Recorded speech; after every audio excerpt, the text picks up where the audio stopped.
el gibi. Aşkı buldum gözlerinde, zevki tattım sözlerinde.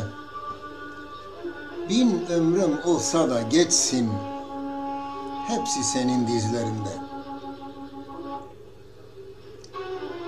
Çok zikrederim adını, unuttum dünya tadını. Çok çileler çektiysem de, çıktı aşkımın kadını, buldum aşkımın kadını. Seni unutamıyorum, içimden de atamıyorum. Kaç kez sana küstüysem de, sözümü tutamıyorum. Yürek yanar susuzluktan, göz ağlar uykusuzluktan.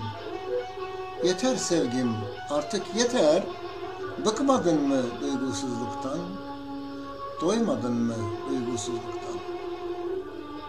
Ben kendime çok inandım. Hiç kimseye de kanmadım.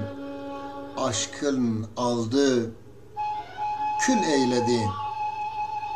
Bilsen ki ne kadar yandım. Duysan ki ne kadar yandım. Beni hiç mi duymuyorsun? Sevgimi de görmüyorsun. Ben hasretini çekerken sen mışıl mışıl uyuyorsun. Ben hasretinden ağlarken duygusuzca dolaşıyorsun.